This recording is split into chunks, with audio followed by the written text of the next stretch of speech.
Kita mau bersorak dan meninggikan Dia, amin. Mari naikkan pujian ini dari hatimu. Biarlah rohmu menyala-nyala dan layanilah Tuhan. Mari sama-sama katakan, biarlah rohmu menyala-nyala dan layanilah Tuhan. Biarlah rohmu menyala-nyala dan layanilah Tuhan. Biarlah rohmu menyala-nyala dan layanilah Tuhan. Biarlah rohmu menyala-nyala dan layanilah Tuhan. Tak ada banyak waktu, siaplah dan jangan lalai. Pekerjaan besar menunggu, ladang siap dituai. Angkatkan segala beban dan dosa yang merintangi. Berlari pada tujuan panggilan surgawi. Mari sama-sama bangkit berdiri, katakan, rohmu menyala-nyala dan layanilah Tuhan. Biarlah rohmu menyala-nyala dan layanilah Tuhan. Biarlah rohmu kami mau melayani-Mu Tuhan. Biarlah rohmu menyala-nyala dan layanilah Tuhan. Biarlah rohmu menyala-nyala dan layanilah Tuhan. Biarlah rohmu menyala-nyala dan layanilah Tuhan. Biarlah rohmu menyala-nyala dan layanilah Tuhan. Mari agungkan Dia. Mari naikkan kembali pujian kita. Katakan bersama, api Pantai Kosta kita punya. Haleluya. Kita bersyukur. Mari sama-sama naikkan. Api Pantai Kosta ku punya, ku biarkan menyala. Haleluya. Api Pantai Kosta ku Punya. ku biarkan Kami mau menyala di hadapan-Mu Tuhan. Di hati selamanya. Api Pantai Kosta. Api Pantai Kosta ku punya, ku biarkan menyala. Api Pantai Kosta ku punya, ku biarkan menyala. menyala di hati selama. Katakan api Pantai Kosta. Api Pantai Kosta ku punya, ku biarkan menyala. Api Kristus telah menyala, amin. Mari katakan dengan hatimu, ku biarkan menyala. Katakan sekali lagi, api Pantai Kosta ku punya. Api Pantai Kosta ku punya, ku biarkan menyala. Api Pantai Kosta ku punya, ku biarkan menyala, menyala. Api Kristus telah menyala, amin. Katakan api Kristus. Api Kristus sudah menyala. Api Kristus sudah menyala. Api, api, api, api, api. Api Kristus sudah menyala.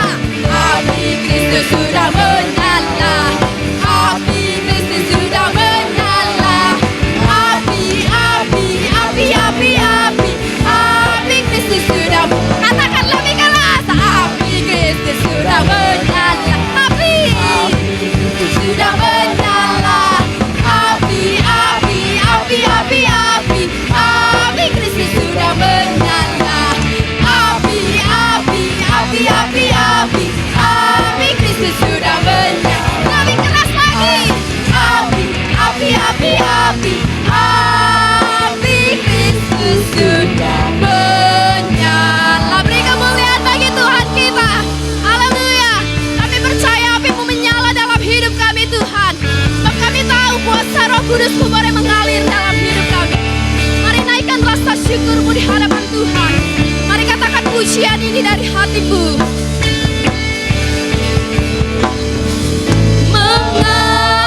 Mengalirlah kuasa Roh Kudus, mengalirlah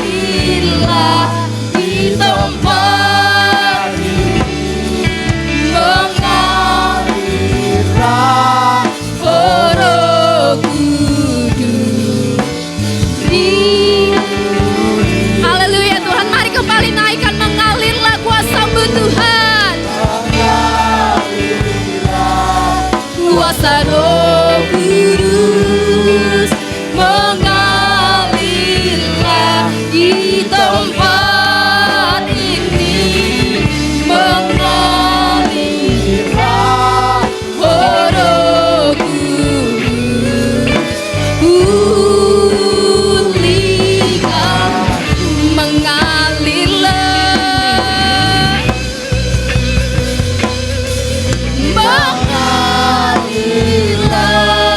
kuasa Roh Kudus mengalirlah di tempat ini, mengalirlah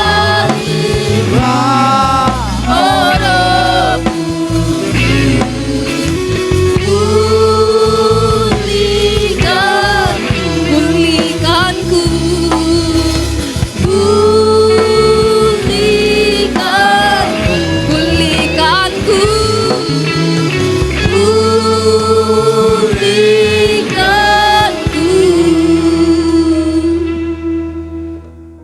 Mana mereka keluar dari Mesir. Masa raya kedua adalah masa raya Pantekosta. Jadi seperti sekarang ini secara budaya orang Yahudi, Pantekosta itu adalah hari bungaran atau hari panen. Jadi penuhlah mereka lumbung-lumbung dengan gandum, rumah-rumah mereka penuh dengan buah-buahan, sayur-sayuran, tanaman, hasil-hasil panen mereka semua diberkati Tuhan. Hari pengucapan syukur. Lalu masa raya ketiga adalah masa raya pondok daun-daunan.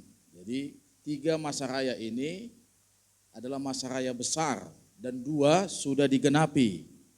Masa raya Paskah digenapi pada waktu Yesus mati di kayu salib. Budaya Yahudi mereka mengorbankan anak domba sulung yang tak bercacat. Sekarang Yesuslah anak Allah, putra Allah yang kudus mati di kayu salib. Masa raya Pantekosta sudah digenapi. Kapan? Pada waktu Roh Kudus turun dalam Kisah Rasul pasal 2. Jadi yang dipenuhi bukan lagi lumbung-lumbungnya, tetapi hati kita yang dipenuhi dengan kuasa Roh Kudus. Masa raya Pondok Daun nanti akan digenapi pada waktu pengasingan atau penyingkiran gereja. Karena masa raya Pondok Daun agak sedikit unik karena bangsa Israel harus tinggal di pondok selama 7 hari. Untuk mengingat bahwa mereka dulu adalah budak dan pengungsi yang 40 tahun berjalan di padang gurun. Jadi walaupun mereka sekaya-kayanya, rumahnya mewah, mereka harus tinggal di pondok selama 7 hari. Itulah masa raya Pondok Daun, hari raya Pondok Daun. Nah, diasingkan. Nah, kapankah masa raya Pondok Daun akan digenapi? Nanti ketika Antikristus akan memerintah di dunia, gereja akan ada di dalam pondoknya Tuhan. Disingkirkan, dipelihara, dijaga oleh kasih karunia Tuhan. Itulah sedikit informasi mengapa kita merayakan hari Pantekosta. Pantekosta, Pentakosta sering orang tanya, apa beda Pantekosta? Apa beda Pentakosta? Di dalam salinan Alkitab tahun 1950, Alkitab itu tertulis Pantekosta. Jadi di dalam terjemahan Bode, terjemahan yang diterjemahkan oleh orang Belanda ke bahasa Indonesia, itu tertulis Pantekosta. Karena gereja kita lahir tahun 1921 sebelum kemerdekaan, maka sudah diresmikan gereja kita adalah gereja Pantekosta di Indonesia. Ya. Jadi, tapi kemudian LAI, Lembaga Alkitab Indonesia, menerbitkan Alkitab 1974. Itu yang Alkitab saudara pegang sekarang ini, terjemahan baru, TB. Ya, itu tahun 1974. Itu digantilah kata Pantekosta yang 1950 itu menjadi Pentakosta. Ya, Pentakosta. Sehingga aliran-aliran gereja pecahan dari GPD memakai kata Pentakosta. Jadi ada gereja Pentakosta, GPI, ada GP, gereja Pentakosta. Ya, ada GPPS, gereja Pentakosta Pusat Surabaya, ada GPSI, gereja Pentakosta Sion Indonesia. Ada macam-macam Pantekosta ini saudara, ada lebih dari 60 sinode yang merupakan lahir dari GPDI, induknya adalah GPDI. Karena kita organisasi Pantekosta yang tertua. Tapi artinya sama, Penta sama, hari yang ke-50. Dihitung dari hari raya Paskah, 49 hari atau 7 minggu dari masa raya Paskah adalah masa raya Pantekosta. Hari yang ke-50. di mana Roh Kudus dicurahkan bagi setiap kehidupan orang percaya. Katakan amin. Mari kita baca dalam Kisah Rasul 2 ayat 41. Itu masih cerita-cerita tadi, ya. Ini baru khotbah. Ya, tadi masih cerita-cerita aja sebelum khotbah. Kisah 2 ayat 41 sampai 47. Saya baca ayat 41, saudara ayat 42 sampai ayat 47 kita bergantian membaca. Orang-orang yang menerima perkataannya itu memberi diri dibaptis pada hari itu, jumlah mereka bertambah kira-kira 3.000 jiwa.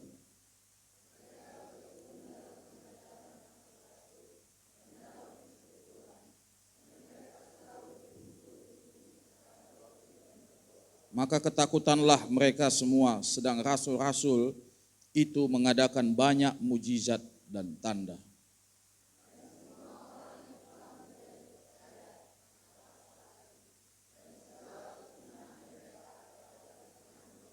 Dan selalu ada dari mereka yang menjual harta miliknya, lalu membagi-bagikannya kepada semua orang sesuai dengan keperluan masing-masing.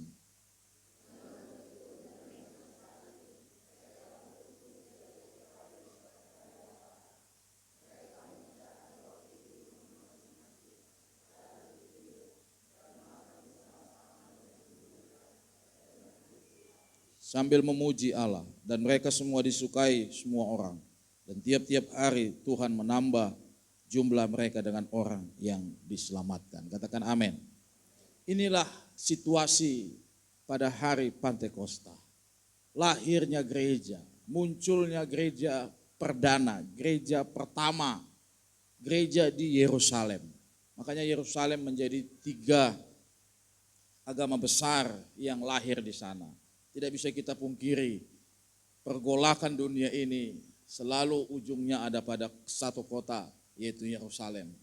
Dari situlah 3 agama besar lahir, termasuk juga agama Kristen. Tidak bisa dipungkiri bahwa kekristenan itu lahir pertama kali di Yerusalem. Walaupun tidak disebut Kristen pada waktu itu.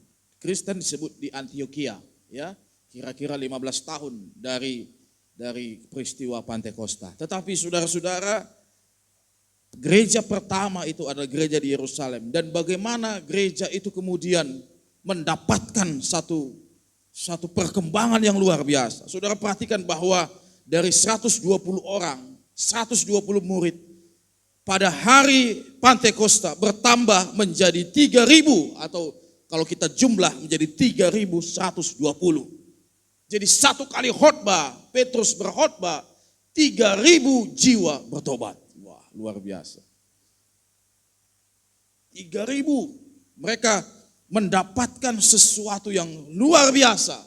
Pertambahan jumlah yang sangat luar biasa. Itulah kegerakan Roh Kudus. Diawali dari 120 murid, sekarang agama Kristen menjadi agama terbesar di dunia.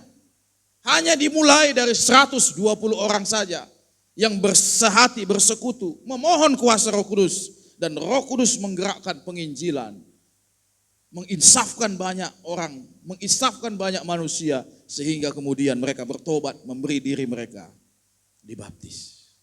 Pada waktu itu baptisan bukan baptisan main-main, ini baptisan pertobatan. Orang-orang yang bertobat dari segala kejahatannya, dari segala dosa-dosanya, mereka memberikan diri mereka dibaptis. 3.000 orang, saudara-saudara. Jemaat Anugerah, GPD Anugerah sudah lebih 40 tahun berdiri. Tapi kita belum mencapai 3.000 orang. Ya kan? Belum mencapai 3.000 orang. Tapi pada waktu gereja pertama, hanya dalam 1 hari, ya, sekali berkhotbah Petrus berdiri dan menyampaikan firman, 120 bertambah 3.000 jadi 3.120. Inilah Roh Kudus yang bekerja begitu luar biasa. Roh Kudus tidak bisa dibatasi. Roh Kudus ada sesuatu pribadi yang akan memberikan ledakan kekuatan yang luar biasa. Sehingga akibat dari Roh Kudus itu ada gaya hidup. Ada buah hidup yang terjadi. Saudara-saudara, kita sudah alami doa 10 malam. Malam kemarin, tadi malam adalah malam terakhir kita. Kita sudah bersyukur, berdoa dengan kekuatan Roh Kudus. Sekarang Ketika roh itu sudah ada pada hidup kita, roh itu harus mengubah gaya hidup kita. Artinya roh itu harus menghasilkan buah. Kita harus mengeluarkan buah dari Roh Kudus yang sudah ada pada hidup kita. Bagaimana gaya hidup jemaat mula-mula? Yang pertama, saudara, gaya hidup yang bersatu. Pengurapan Roh Kudus membuat jemaat mula-mula menjadi orang-orang yang menyatu. Mereka berkumpul tiap-tiap hari bersatu. Mereka ada di dalam satu kesatuan yang luar biasa. Saudara-saudara, kesatuan atau bersatu itu adalah aktivitas rohani, aktivitas surgawi. Tuhan menginginkan kita memiliki satu roh. Di dalam surat Efesus sana dikatakan satu Allah, satu iman, satu baptisan, satu roh, saudara-saudara. Di mana kita bersatu. Dan kekuatan orang yang bersatu ini sangat luar biasa. Kalau kita baca di dalam Mazmur 133 ya. Di sana firman Tuhan berkata bahwa orang yang bersatu, firman Allah berkata, kesanalah Tuhan memerintahkan berkat-berkatnya. Saya baca ayat 1, Mazmur 133. Sungguh alangkah baiknya. Sungguh alangkah indahnya apabila saudara-saudara diam bersama dengan apa? Rukun. Bersatu itu adalah rukun. Diam bersama-sama. Lebih dari satu orang, jamak. Mari kita punya roh yang menyatu. Bukan roh pemecah belah. Bukan roh yang memberi hal-hal yang negatif seperti Yudas. Bukan roh pengkhianatan, tetapi roh yang justru mempersatukan kehidupan kita. Sidang jemaat Tuhan. Kalau sidang jemaat Tuhan bersatu, saudara-saudara, maka kita semua akan melihat berkat Tuhan tercurah atas hidup saudara. Kalau kita semua bersatu, Tuhan berkata, aku perintahkan berkat-berkatnya ke sana. Aku suruh berkat-berkatnya ke sana.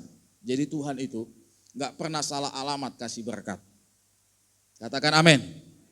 Tuhan gak pernah salah alamat. Kalau kita kirim paket, kemarin paket saya baru sampai, ada yang saya pesan, sudah hampir 3 minggu. Rupanya di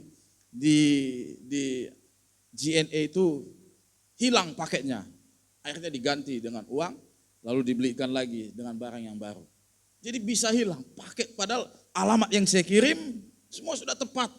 Nomor telepon semua sudah ada. Jadi sebenarnya harusnya gampang mencarinya, tapi hilang entah kemana.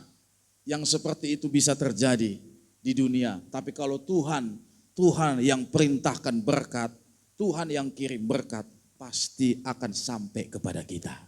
Amin saudara. Sampai kepada tangan saudara masing-masing. Yang kedua, gaya hidup beribadah. Roh Kudus membuat jemaat mula-mula menjadi orang-orang yang suka beribadah. Dalam ayat 42 dan 46, saya baca ayat 46. Dengan bertekun, dengan sehati, mereka berkumpul tiap-tiap hari di bait Allah. Jadi kalah model ibadah kita kalah.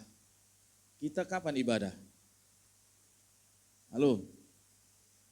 Tiap minggu. Kalau yang datang di hari Kamis, tiap Kamis. Ya kan? Tapi jemaat mula-mula tiap hari. Senin, Selasa, Rabu, Kamis, Jumat, Sabtu, Minggu. Jadi bagi mereka semua hari Minggu. Tiap-tiap hari ada di bait Allah. Mereka bersekutu. Mereka beribadah. Mereka merindukan ibadah. Saudara-saudara, Roh Kudus, orang yang ada Roh Kudus di hatinya, selalu terdorong hatinya untuk beribadah. Jangan biasakan untuk tidak beribadah. Makanya kalau itu yang terjadi, kerajinan kita kendor.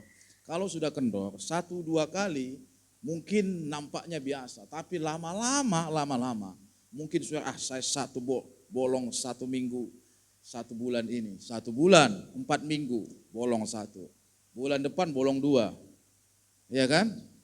Bulan depannya lagi bolong 3, tinggal sekali sebulan. Lama-lama hilang saudara-saudara. Jadi seperti kapal selam Nanggala, Napas, Kristen Napas, Natal dan Paskah, ya kan? Kristen perayaan pada waktu Paskah muncul, ya kan? Karena bagi telur. Pada waktu Natal muncul, jadi seperti kapal selam dia sudah. Kapan munculnya? Ya pada waktu ada acara-acara, kalau enggak di bawah terus dia, enggak nampak dia saudara-saudara. Jangan biasakan gaya hidup beribadah ini. Firman Allah berkata, latihlah dirimu beribadah. Ibadah itu bermanfaat bukan saja untuk hidup yang sekarang ini. Ibadah bisa memberkati saudara. Ibadah bisa memberkati usaha saudara. Ibadah bisa memberkati apa yang saudara kerjakan. Ibadah bisa memberkati kesehatan saudara. Tetapi ibadah juga bisa membawa kita sampai ke kerajaan sorga. Sampai ke dalam hidup yang kekal itu. Orang-orang yang setia, firman Allah berkata, dia yang dapat mahkota kehidupan. Setia dalam apa? Termasuk setia di dalam beribadah. Apapun kesibukan kita di luar sana. Jangan kita katakan tidak punya waktu. Harus kita sisihkan waktu. Harus kita luangkan waktu. Jangan menjauhi diri dari pertemuan-pertemuan ibadah. Selagi ada kesempatan, mari kita beribadah. Mungkin di tengah-tengah pandemi yang begitu sulit, semakin sukar dunia yang kita lihat ini. Tidak tahu kemana masa depannya, kemana arah hidup dunia ini, kemana terjadinya kerusakan yang begitu luar biasa. Tapi kalau kita tetap ada di rumah Tuhan, kita akan menikmati kebaikan-kebaikan yang daripada Tuhan. Saya yakin saudara-saudara, kita semua ketika beribadah, ketika berdoa kepada Tuhan. Sering saya katakan, orang yang berdoa mungkin belum dapat berkat dari Tuhan. Tapi berapa banyak kemalangan, berapa banyak malapetaka yang sudah dijauhkan Tuhan dari hidup saudara. Sering yang kita nilai hanya berkat. Tuhan aku terus berdoa.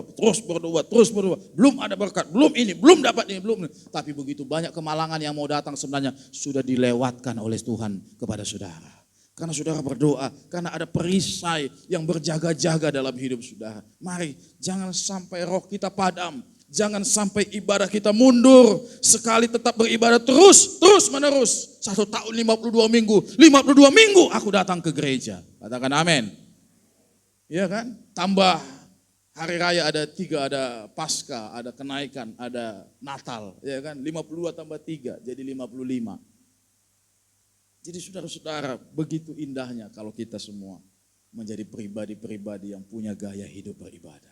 Bapak-bapak yang punya gaya hidup beribadah, ngajarkan anaknya, anak harus ibadah. Gampang. Anaknya lihat, bapak, mama, papa, mama beribadah. Kita pun harus beribadah, itu gaya hidup. Jadi teladan, jadi contoh yang di kemudian hari dia akan hidup pada masa depan. Entah dia merantau, entah di mana dia melakukan kehidupan rumah tangga, apapun yang dikerjakannya. Dia tetap akan tidak meninggalkan ibadah. Sangat penting bagi kita. Karena berkat itu datang ketika kita mengutamakan Tuhan. Apapun yang ada di hidup saudara, mungkin kita banyak kesulitan, banyak kekurangan. Tapi jangan pernah tinggalkan dirimu dari ibadah.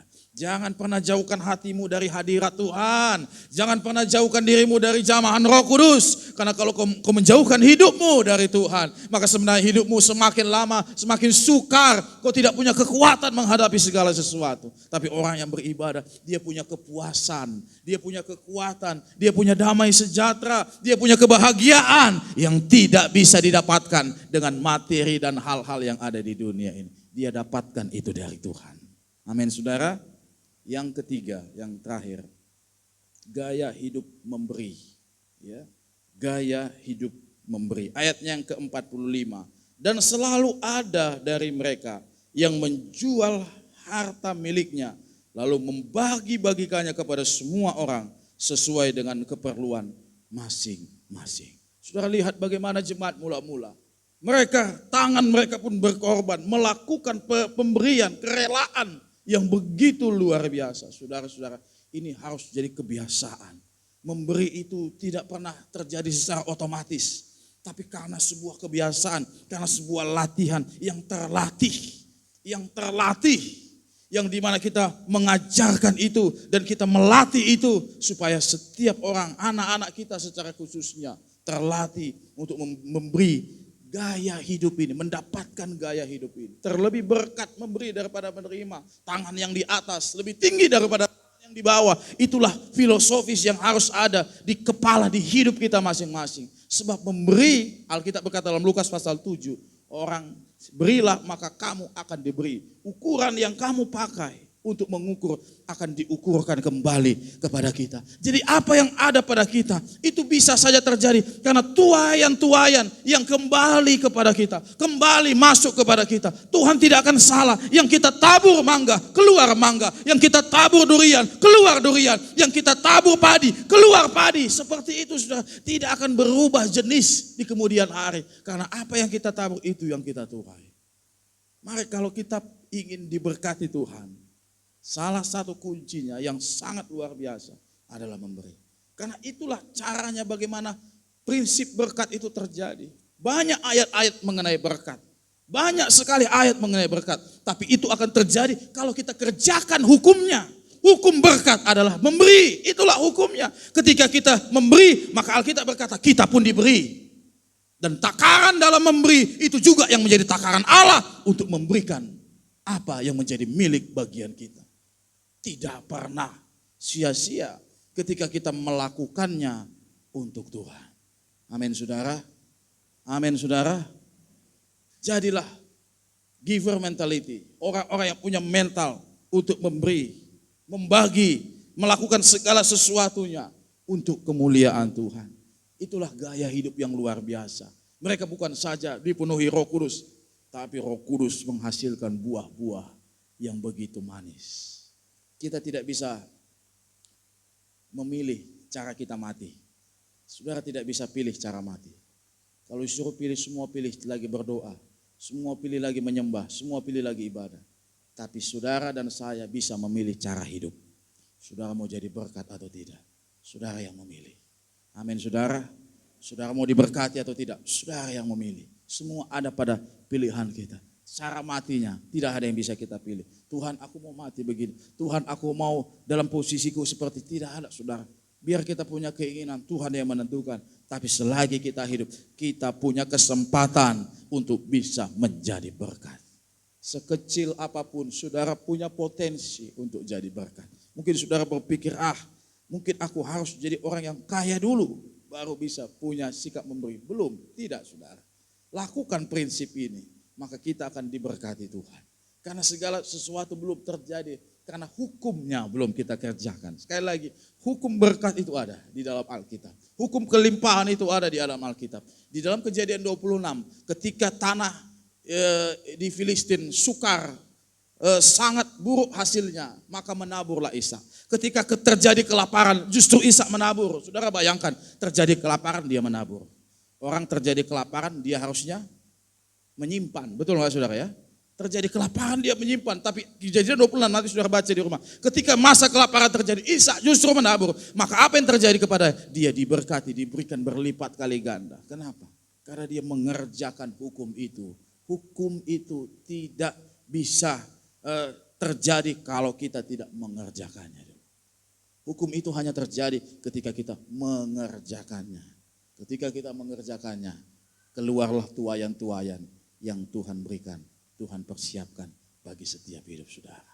Tuhan Yesus memberkati kita sekalian. Selamat hari Pantekosta, selamat lahirnya gereja di muka bumi ini. Roh Kudus menjadi guru besar, menjadi penolong yang setia, yang akan memberkati kita sekalian. Amin. Haleluya.